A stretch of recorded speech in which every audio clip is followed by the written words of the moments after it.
SEM integration. In this part, we will discuss about bullwhip effect. In the previous part, we discussed about three different ways in which the information distortion takes place. It could be due to demand volatility, or it could be due to practices at the supplier end, or practices at the buyer end. And the fourth effect is called as bullwhip effect. Why it is called as bullwhip effect, what makes bullwhip effect to happen, how to control bullwhip effect, all those points will be discussed in this part. Has been prepared by referring many of the sources, including figures, videos from the internet. I owe them a thanks, and this is exclusively used for the purpose of education, and this will be disseminated to student community.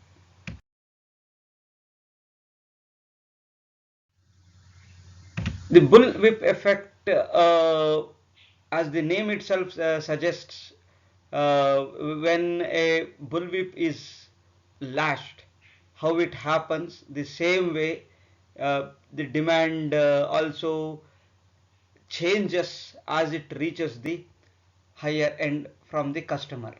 Okay, so till now we have seen various aspects that causes the demand information distortion, such as demand volatility and practices of the buyer and supplier end.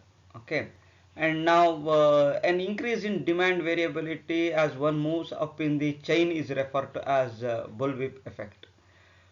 Whenever a cowboy lashes the bullwhip, normally the variation or the wave format or at the handle is very small, but it is very large at the end of the bullwhip.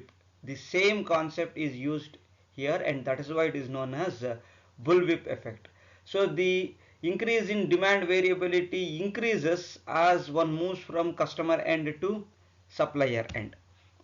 Though variability is quite low at the final customer end, the manufacturer usually sees a very high demand variability at his end. Why this happens?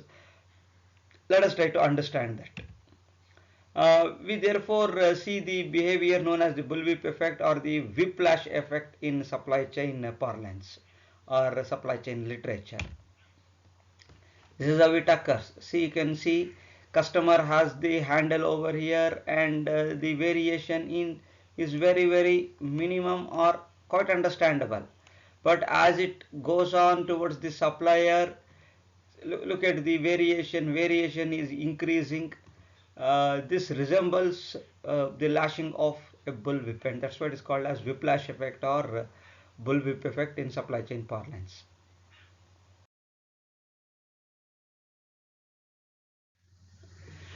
Demand fluctuations at different stages of supply chain happens like these four various figures. See, it could be due to excessive inventory investment. This can result in excessive inventory investment, poor customer service, lost revenues, misguided capacity plans, ineffective transportation, and missed production schedules. All these are due to mismatched demand fluctuations at various stages of the supply chain. It happens at a very low level at the customer end and increases a little bit to the retailers, increases still more at the wholesalers end, and reaches the maximum at manufacturers and then with the supplier. This is the way in which the demand is fluctuating, and that results in all these effects. It could be excessive inventory investment, or it could be poor customer service, lost revenues, misguided capacity plans, and so on. Why does this happen? Because it's misinformation. Consumer says the demand fluctuation is this much, but the suppliers is demand fluctuation this much. and that miscommunication or misinterpretation at the supplier end results in all these problems. It can be poor customer service, or even the companies may lose their revenue, or totally mismanagement of the inventory, or it could be missed production schedule itself.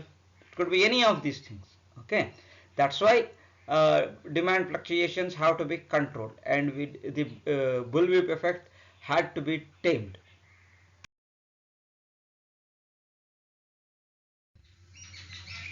Next comes the variance of orders increases as one moves upstream.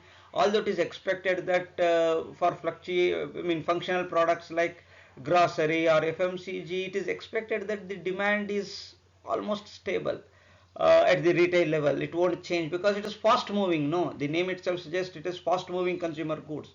So it will be moving fast, and new products will be added at the same rate, and we expect that the demand fluctuation will not be too much, and it will be very much stable. But for a typical manufacturer or supplier, the large variability is seen even for a FMCG product. Therefore, it is not uncommon to find 3 to 6 months of inventory being stuck in a distribution.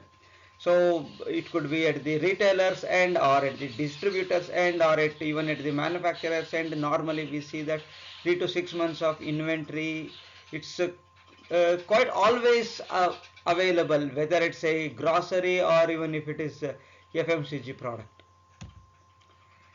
It is not uncommon to find that a firm created demand through advertising campaigns, but the corresponding product or promotion scheme is not available in the market at the same point in time. That's also very much true. Many times we start giving advertisements. Okay, when we start giving advertisements, the customers or the consumers' expectations also keep on increasing. But many a times it happens so that the day on which the product should have been launched may get delayed. Okay, that's also quite happens, and the product may not be welcomed by the customer at the same level what the company had anticipated. That results in a very huge inventory. So that also can happen if we do not plan properly.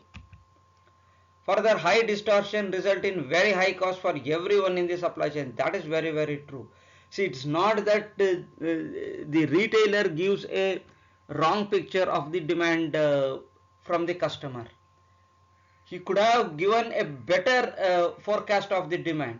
If he had improved the forecasting in a better way, the fluctuation also proportionately reduce at the supplier end, and that will reduce the loss to everyone in the supply chain. If we do not take care of that, high distortions do result in huge amount of losses for everyone in the supply chain, whether they are retailers or distributors or manufacturers or the suppliers. Even customers will also feel the heat, because they wanted a particular product and that may not be available at the stores, and every time you go you arrive at the same type of product which you have already rejected. Okay, even because of this distortion in the demand, even customers also feel the heat. We identify 5 prominent causes for the bullwhip effect. Why bullwhip effect? It happens because of these 5 reasons. First one is the forecast updating. Second one is order batching. Third one is price fluctuations. Fourth is the shortage gaming, and the last one is long lead times. Let us discuss them in detail.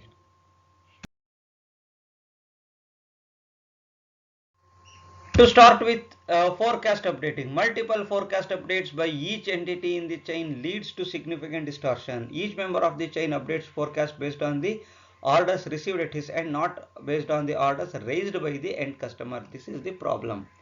Let me take a very simple example.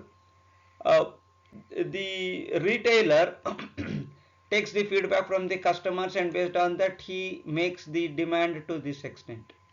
Okay. Now what happens when it reaches the distributor?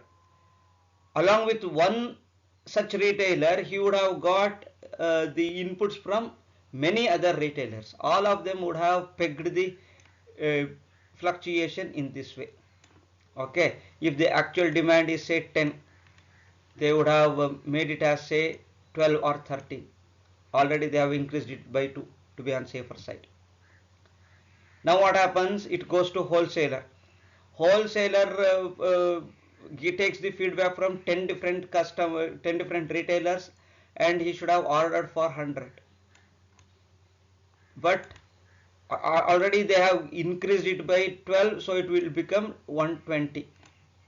Actual should have been 100, but he will be getting the feedback, getting the demand for 120. He doesn't stop there. He adds another 5% or 10% to be on safer side and makes it say 140, and that goes to manufacturer. So the fluctuation increases a little bit. When it reaches manufacturer, he gets such informations from many other wholesalers. So combinedly, say it may result in say another say 1000 products, and he adds to that. He adds to that say another 10% and say makes another say 1200, and he keeps, and the fluctuation increases. He places the order to the supplier. Supplier thinks he will be getting the orders from many such manufacturers. He thinks they have not estimated the demand properly, and instead of making 1200, he will make 1500, and the demand volatility increases.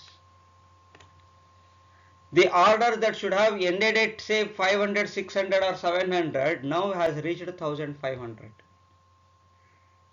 Why? Everyone is increasing the value, thinking that demand may increase in future, which may not happen. That is the problem. Why all this happening? They are all doing the forecast at their end. They are not taking the feedback from the customer. Okay. Customer is entirely different. If they have taken the feedback from customer, fluctuation would have remained the same. The same fluctuation would have been carried further to distributor, to manufacturer, and then to supplier. But that did not happen. What happened? They went on forecasting at their level. That is the major problem. That should not happen. So we need to be careful. That's why order scheduling will result in bullwhip effect. Second point is order batching. See, first one is forecast updating. Second one is order batching. Each member of the chain has his own economies of scale in production and transportation, resulting in planning practices leading to order batching. What is this order batching? In order to gain the advantages of order batching, what they do, each member in the chain, they try to take the advantage. See, for example, a PVC pipe. In my previous part, I had taken this example. Instead of ordering every week, in order to enjoy the economies of scale, they used to order once in a month. That resulted in piling up of the inventory, all types of inventory, raw material inventory, finished goods inventory, everything was getting piled up. Even the work in process inventory, everything was getting piled up. Why? They were not ready to release it because the customers were not ready to purchase. They were expecting some price discounts. So that thing will happen when we indulge in order batching. So order batching will result in such distortion. See, for example, every day we need to update the stock. If we do not update the stock every day, and if we keep it pending and update once in a month or once in 15 days, the products pile up and we need to order in bulk. As a result, what will happen? The transportation cost increases, the inventory cost increases, transaction cost increases, everything will be higher. So we need to avoid order batching. The third reason is the price fluctuations. Discounts or price promotions result in forward buying. So if we slash the price or if we give some discounts, festival offers, what will happen? We will indulge in forward buying. When we indulge in forward buying, what will happen? In 1 month there is heavy purchasing. In subsequent months there are no purchasing at all. And when I purchase in bulk, I need to have a warehouse to store them. That is another headache for me. So again that will result in bullwhip effect. Because each one of them will try to take the advantage of the price fluctuations, and as a result the demand volatility keeps on changing and reaches peak at the supplier end. Storage, I mean shortage gaming. In a situation of shortages, the supplier usually resorts to rationing. So if it is shortage, then what will happen? The supplier will resort in rationing. Rationing in the sense quota system, not beyond that quota. 10 kgs, 20 kgs, 30 kgs, like that quota system.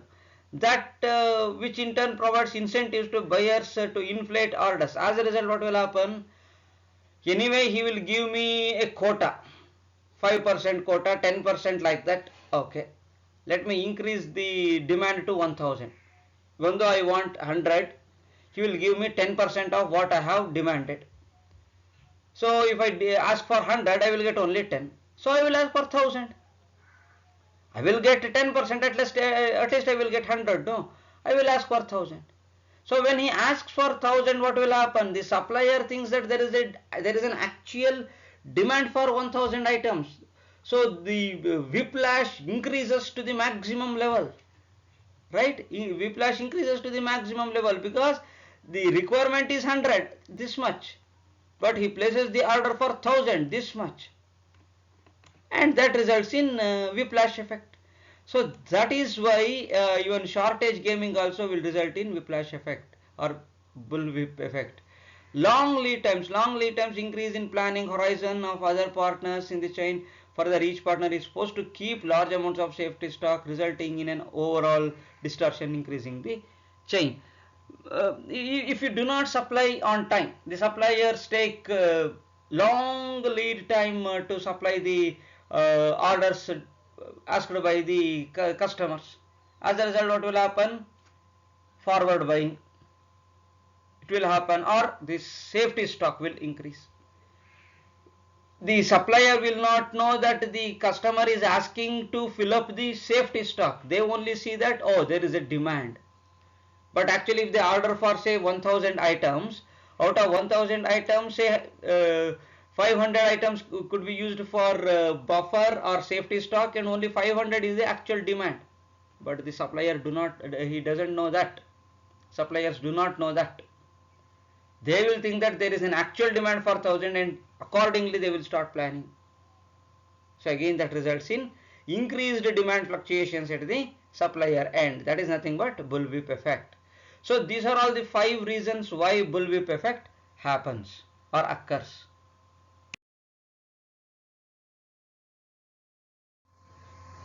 Let us see one case study wherein Procter and Gamble tamed this bullwhip effect or controlled the bullwhip effect. This particular case study, let me explain. Actually, it was also having high level of either the shortages or the inventory pile up during 1990s. So what happened? It entered an agreement with Walmart. Walmart is the largest, one of the largest consumer accounting for about 17% of the business in the US market. It's a big retail chain. Walmart is a big retail chain. What Procter and Gamble did, they entered an agreement with Walmart, and what Walmart said, it does not place any orders but shares points of sales data with P&G. What Walmart did, I am not going to place any order with you, but I will share how much was taken and how much has been sold, what is the current stock level. That data I will share with you from all the points of sales. Now you have to plan. It left to P&G. P&G agreed. Procter and Gamble agreed. Okay, we will do that. And finally, not only that, Procter and Gamble stopped offering various trade deals. no incentives, no price incentives. As a result, what happened? Nobody indulged in forward buying. Okay, so these things helped Procter and Gamble to reduce its list prices by 12 to 24% and managed to reduce the inventory by about 25%. And many companies come under that ambit, and it also maintains similar relationship with the suppliers like 3M.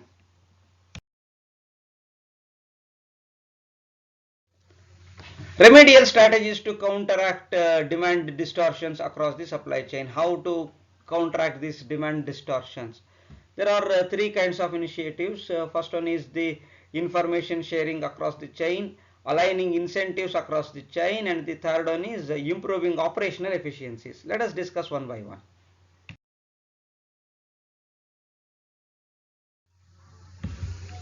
First one is the information sharing across the chain. Information has to be disseminated, shared with everyone in the chain. Whether there is a product demand, whether it's simply a fad, whatever it is, everything has to be shared in the chain. Then only the chain will work smoothly. If we do not share the information, then it will be very difficult. Instead of communicating information about the orders, if the end customer demand is also communicated across the chain, one can reduce the distortions. That's what is not happening, or that's what that doesn't happen. They will just place the order, but they do not share uh, the customer's demand. As a result, what will happen? They go on adding some safety stock to the ordered level already. uh, Retailer has added some amount to that, some percentage to that, to be on safer side. But at every stage, a distributor, manufacturer also, if they keep on adding, obviously that will get the bullwhip effect. In order, we need to avoid that. How? Disseminate the information, send the report of customer data, customer requirement. So that will help the uh, next players in the supply chain to control such bulk orders or control the fluctuations. Okay, so this is one aspect of one way of controlling the bullwhip effect. Second one is the aligning incentives across the chain. Don't give the incentive alone, align it. All of them enjoy that. That is very, very important, or else none of us will give.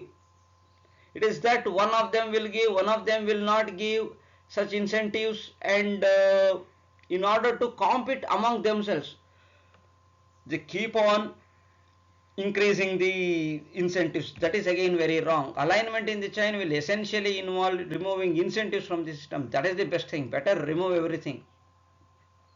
Specifically, it will remove incentives that encourage buyers to buy in bulk, that avoids them buying in bulk. And firms should resist offering frequent trade promotions, which results in forward buying behavior. Better avoid trade promotions, clear and sale or something like that. That will result in forward buying behavior. That means whether they want it or not, we purchase it in advance. Why? There is a sale going on. So such things will distort uh, the supply chain. That's what we need to understand. Improving operational efficiencies. The third one is improving operational efficiency. Normally, supply chain job will be taken care by mechanical engineers. Okay, and how it gets affected in the operations. Operations in the sense in the work area. Let us see that. Operational efficiency improvement programs on this front, such as reducing the transaction cost, reducing the setup time, that will also help in dampening the bullwhip effect. How does that help? See, you have reduced the setup time.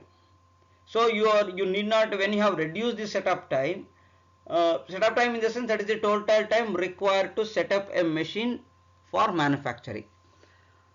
If you reduce the setup, what will happen? On one day, 2-3 products maybe or could be manufactured. That doesn't happen normally.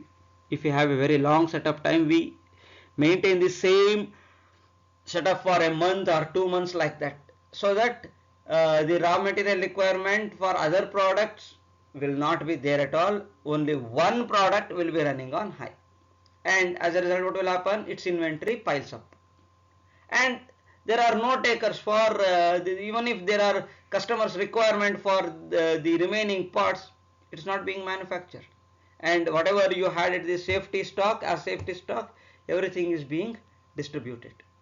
So that will result in such operational improvement of the operational efficiencies.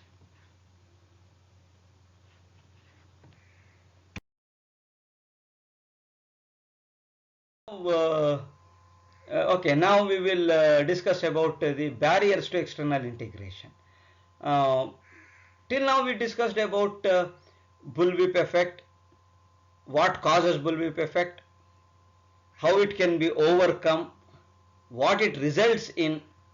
So mainly it results in operational inefficiencies. Okay, it results in the information distortion, it results in the operational inefficiency, and we have to be very careful. And if bull effect is there, as long as bull effect is not taken care, external integration can never be achieved. That is the problem. If at all we want to achieve external integration, bullwhip effect has to be taken care, or it should be controlled first. Unlike internal supply integration, external supply integration is inherently very difficult. It's not that easy. Internal integration is much easier. See, I give you a very simple example. Controlling our own family members, is that difficult? Or controlling the entire street, is that more difficult? Answer is quite simple. We cannot control the entire street. It's highly very difficult, and it's very easy controlling the family. Controlling the family itself is difficult, but somewhat easier compared to controlling the neighbors and others. Is it that difficult? Yes, it is very difficult. That is the answer for this external integration. Controlling internal or achieving internal integration is much easier, but achieving the external integration is very difficult. Why it is so? Because so many different players come into the supply chain. They are not my family members, whereas the organizational employees are my own family members. They will listen to me better. They have been loyal to me for a long time. They feel they are a part of this organization, whereas an external player, it's very difficult to make him feel that you are a part of the supply chain. That's why external integration achievement is very difficult.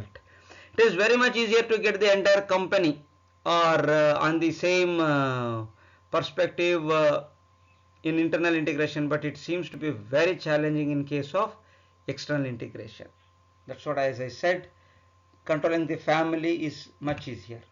Even though there is naive belief that every partner in the supply chain work towards the integration, but it's far away from the reality. It is not so. Everyone feels that, yeah, he's a part of the supply chain, and if he does mistake, that gets affected him to him also. Obviously he will listen to me, he will maintain the integration, and that's the belief. That's all. In reality, people will realize that it is not so. There are many genuine differences that make the external integration difficult to achieve. There are many genuine differences, not just vague differences. They are all genuine. They are there to occur. Okay, that will result in mockery of the external integration.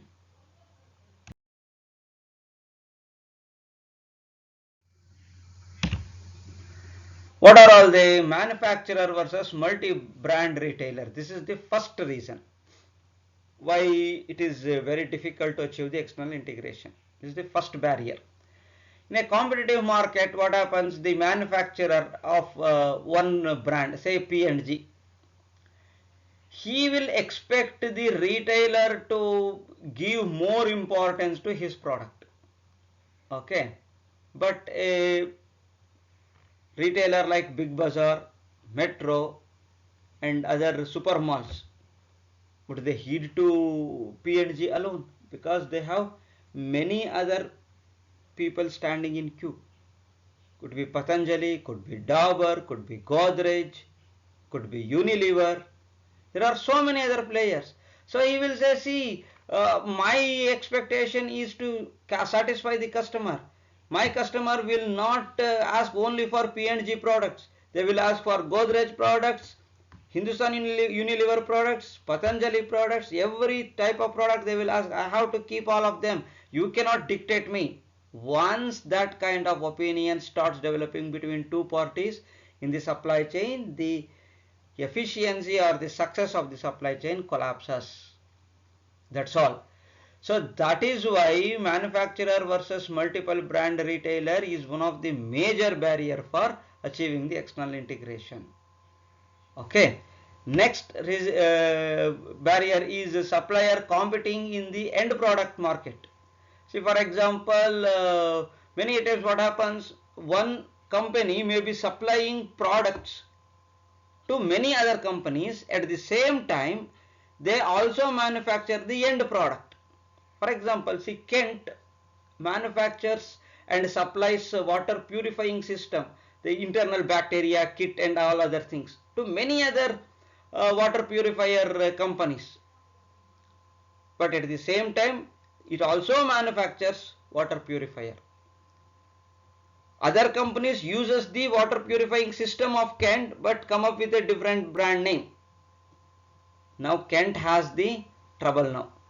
Whether if it sends the product well, and if they start advertising that whatever the Kent has as the bacteria kit, we also have the same bacteria kit. In fact, we have got it from the Kent. You purchase our product at a lower price than Kent. Why do you pay higher price for Kent? If they start advertising like that, then what will happen? Kent will lose its market. So similarly, Canon supplies these toners and others to many other companies, but at the same time Canon has its own copier also. So that is another problem with such kind of supplier competing in the end product market. So this is a barrier for external integration, because there is no understanding between the supplier and the manufacturer. They start quarreling with each other. They may start quarreling with each other. So external integration is no more. Excessive focus on the quarterly financial performance by member firms. That is another important thing and very crucial thing. Each of the player in the supply chain, what they do, for them main important is to show a better financial performance in each quarter. So they will be pumping up with lots of enthusiasm and lots of orders at the quarter end. As a result, what will happen?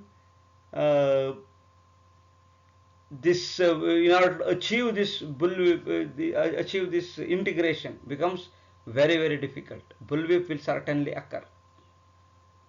Okay, each one of them is interested in their own financial performance. They are not bothered about the financial performance of the entire supply chain. That will result in reduction of the performance of each and every company in the long run. But by the time they realize, it would be very late. That will happen. And the last one is supplier serving multiple industries. Many a times what happens, one supplier will serve many other industries. For example, at one point of time, these PCBs were being supplied to automobile and electronic sector. That is one of the PCB manufacturing companies in Karnataka. They used to supply it to this one home appliances sector, like refrigerator, washing machine, electronics, TV and other things. But at the same time, they also supply to automobile sector, PCBs to automobile sector, because we need control boards in automobile as well. When automobile sector was at its peak, they were getting lots of incentives for a quick order release. That's why PCB manufacturing companies used to concentrate more on automobile sector. Why? They were getting better incentives, better orders. But later what happened? From past 2 years, because of the situation, automobile sector has come down. Now these PCBs are looking only towards electronic sector. Of course, electronic sector is also hit, but still it is better than automobile sector. They are looking at electronic sector now. So that is what happens. Supplier serving multiple industries. If you supply multiple kinds of industries, this will happen, and we need to be ready for that. That's all.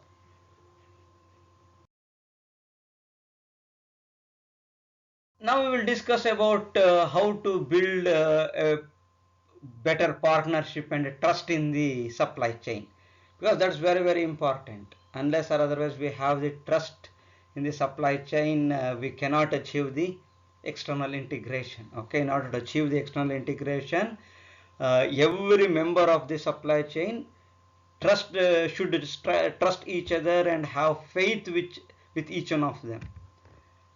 Supply chain relationship have been based either on power or on trust. Okay, sometimes what happens, one dominant member will be there and he will control all the members of the supply chain. That's based on power, or it's based on trust, mutual understanding, win-win situation. Okay, so each one of them understands each other very well and try to uh, proceed in a very positive mindset that will help to achieve the external integration. Japanese firms have traditionally focused on trust-based relationship, while Western and American firms have focused on contract-based relationship. Okay, see, Japanese companies like Toyota, Honda, Mitsubishi, they all depend on trust-based relationship. They have innumerable number of companies under their umbrella, and they depend on sole suppliership concept. That means only one supplier will be there, or maximum dual suppliership. That means two suppliers. There is no contract between them. It's only the trust and the faith and the cordial relationship between these two ends, that is one at the manufacturer and the supplier, that runs the show. Whereas in American scenario, it's entirely different. It's only contract based. You have a contract for 1 year. Once the contract is over, revise the contract. If you do not revise, I will close it off. So such kind of no trust relationship, or hardly any trust occurs over there. Hardly any loyalty or faith occurs over there. It's only contract. I am with you because I have a contract with you. That's all. So that is the major problem with American firms, whereas Japanese firms are far better. They have proven themselves irrespective of the country at which they work. That is the another wonder what the Japanese firms have done. Whether it's in India or in America or in Europe, wherever they go, they do not change. They follow the same kind of functionality irrespective of the place where they work. Steps in building successful relationship. How can we build a successful relationship? First one is design relationship with cooperate and trust. First, start with the design relationship with cooperation and trust. Second stage is manage and nurture relationship. First design, then manage and nurture, and then finally redesign relationship as and when it is necessary or the environment changes. Let us discuss them in detail.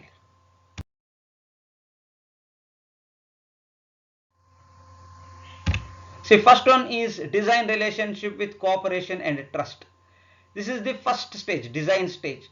I have to ensure that the relationship is in win-win situation. I have to make sure that everyone understands with what intention this relationship is being developed. Okay, that is very, very important.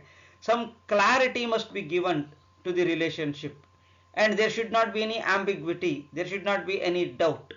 So we need to design such relationship and cooperation in such a very planned way, so that whatever the problems that may occur in future are resolved at the beginning stage itself. This is the first stage.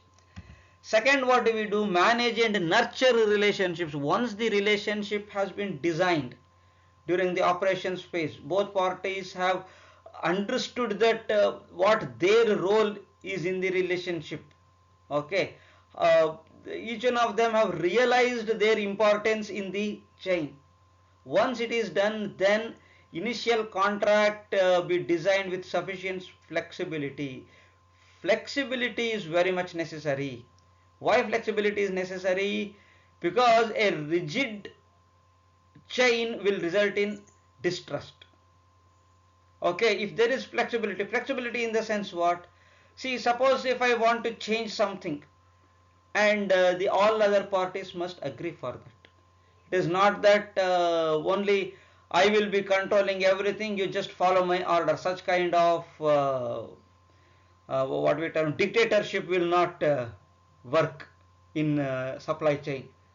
So if one had a better role to play, and it should be flexible to change that role to someone else in future, and trust gets built over a period of time, and the relationship moves on further on upward spiral. This is very, very important. If at all you want to uh, build the trust, you need to have flexibility in the chain, and both the parties must realize that it is flexible.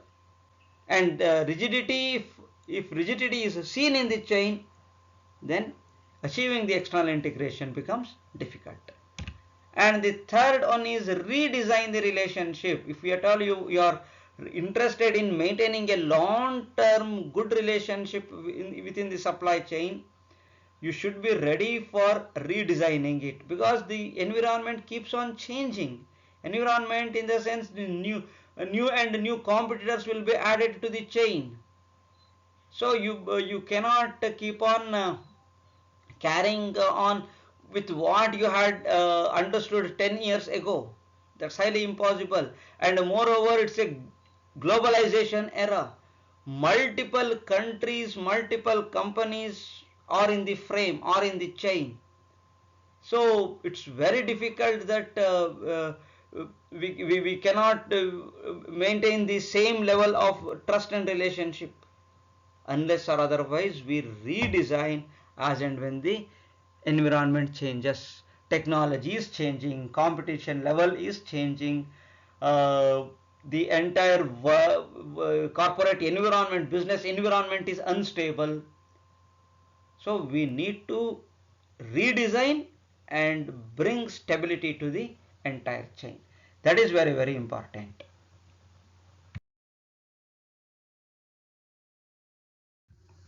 Achieving coordination in practice. So how to achieve coordination in practice? Supply chain coordination is an effective approach to improve supply chain performance. So if at all you want to perform better, bring in coordination. Okay. How to bring in coordination? There are 7 different things. Quantify the bullwhip effect. Uh, Rather than controlling the bullwhip effect, quantify the bullwhip effect. That is the first thing. Get top management commitment. That is very, very important. If there is no top management commitment, then achieving coordination it's almost impossible. Uh, Devote resources to coordination. Whatever the resources you have, don't restrict to yourself. Distribute it to the chain. Let the entire chain enjoy that. That is very, very important. So once the entire chain starts enjoying the resources, then each one of them will be willing to contribute their little bit to the chain. If one fellow in the chain keeps everything for himself, then the other players in the supply chain lose the trust over him, lose the faith over him, and when they are in trouble, this fellow did not help.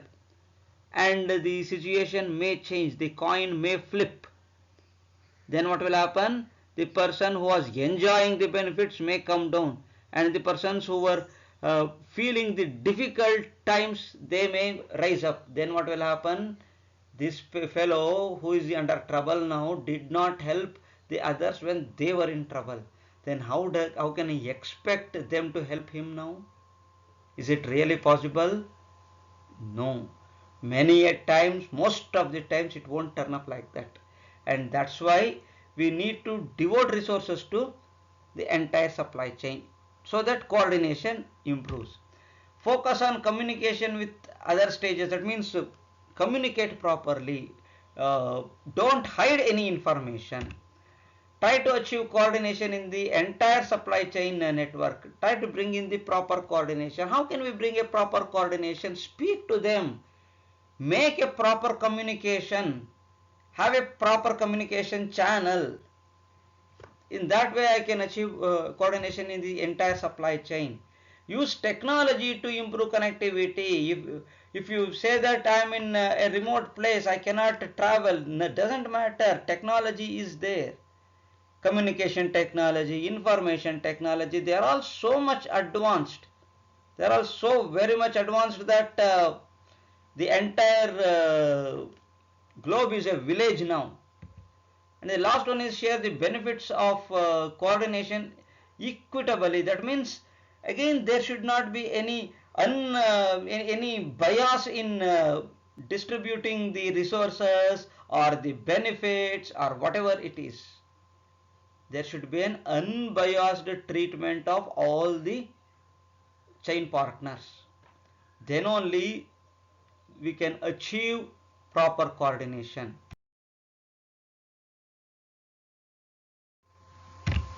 Each one of them have been discussed very in detail here. So instead of trying to tame the bullwhip effect, share the information on the bullwhip effect. When you say, for example, when the distributor or when the retailer gives this as the fluctuation, when he says it was 10 and I have increased it to 12. There are two things. First thing, say he hides this and say the actual requirement is 12, and that the next fellow will still increase and the fluctuation increases, and finally this will be the fluctuation at the supplier end. Now what will happen? The the retailer will say actually it was 10, I have increased it to 12 so that demand may increase in future. When that information is passed on to distributor, he will try to control it, this fluctuation, and as a result what will happen? This curve may appear a little bit more or less the first curve. And when he shares the same information, actually the demand was 10 and the retailer has already made it 12, then what will happen? This fluctuation also comes to almost control like this. So this is the meaning of quantify the bullwhip effect. Next is get top management commitment. As I said, yatha raja tatha praja. If there is no proper raja or the king, we cannot run the show. That is very old saying in India, and we have to accept that. As the king, his pupil will be. Yatha raja tatha praja. Okay. So if top management commitment is not there, how can you expect the subordinates to follow his orders or his or her orders? So top management should show the commitment.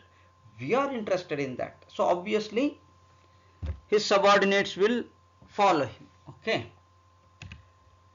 Devote resources to coordination. That's what if you do not share our resources to other parties in the supply chain, what is the use? I am growing. Others will start feeling that he is growing. He is not helping us to grow. Why should we be a part of his supply chain? We are all toiling. He is enjoying the benefit. and in return we are getting nothing. So we are not going to be a part of his supply chain. We will move to some other thing. Once they start doing like that, can we achieve external integration? Almost impossible. Okay, that's why achieving external integration is much difficult when compared to achieving internal integration.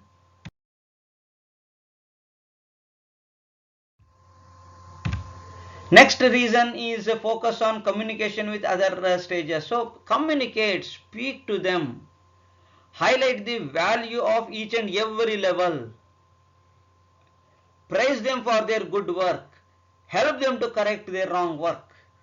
In this way, I can communicate better. Okay. Next is try to achieve coordination in the entire supply chain network. The full benefit is obtained if and only if each and every player in the supply chain coordinate properly to achieve the common goal. Use technology. Many times we do not use the technology. Okay, ERP system is there. Use it properly. So whatever the data you want, real time data can be obtained. Okay, when we can obtain the real time data using the technology, why are you not making use of that?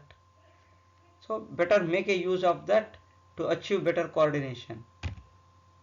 Share the benefits of coordination equitably. If you want to share it, don't be a biased player there. Be unbiased. Share it equitably to everyone. Okay, and unless or otherwise you create such an environment among the players of the supply chain or the partners of the supply chain that whatever the benefits is being obtained, everything has been distributed equally to all the stakeholders in the supply chain, it's very difficult to achieve the external integration.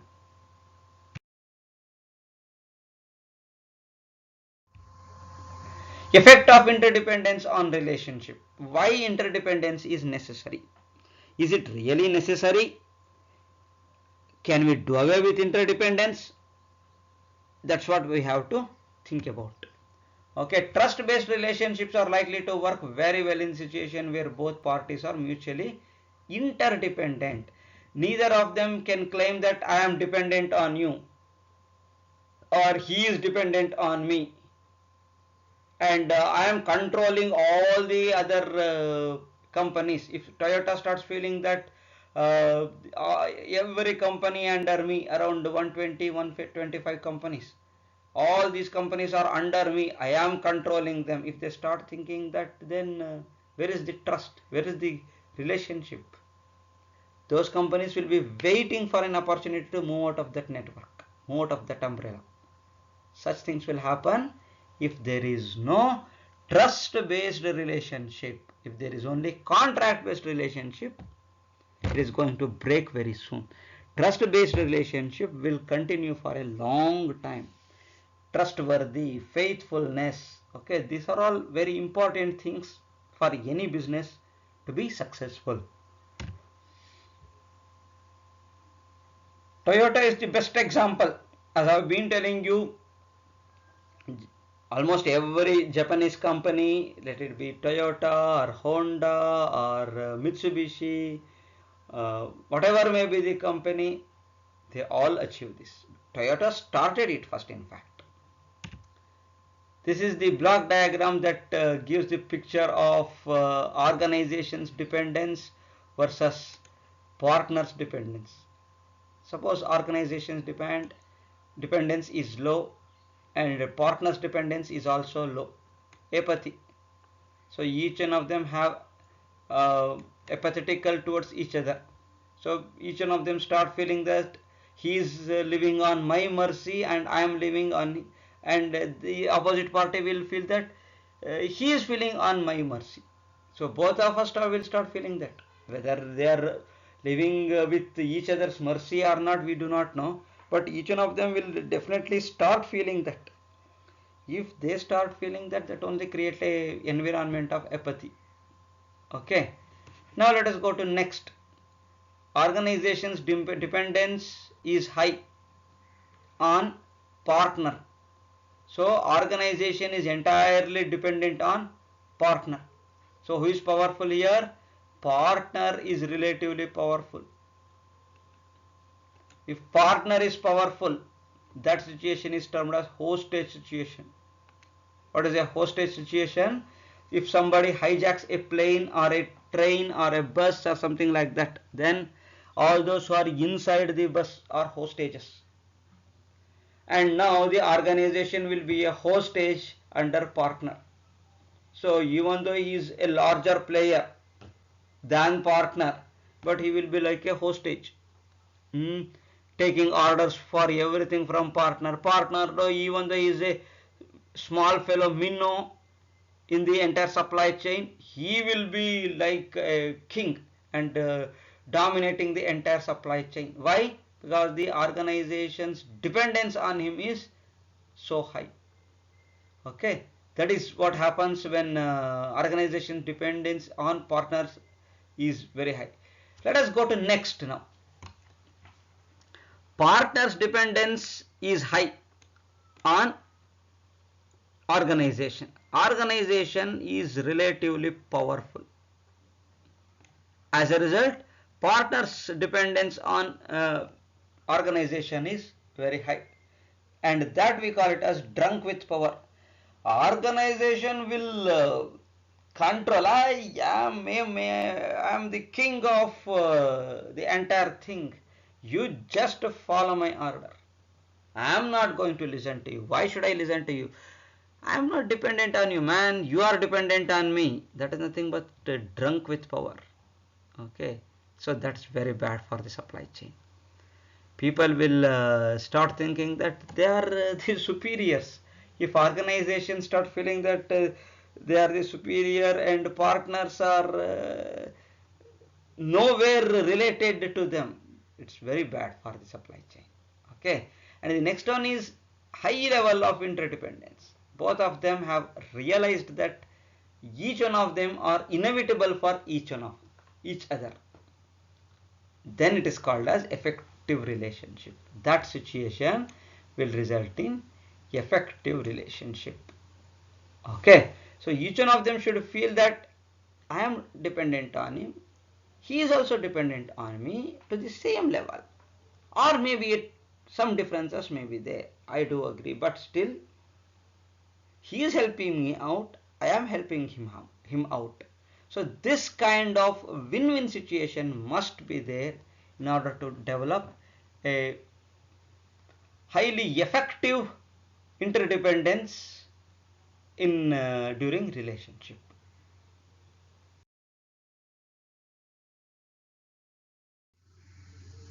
Okay, thank you. So in this part we discussed about achieving the external integration, bullwhip effect, how to tame the bullwhip effect, what are the effects, how will it really burden the entire supply chain, and how to achieve the external integration, why external integration is difficult to achieve compared to internal integration. All these points were covered during this particular part. Thank you all.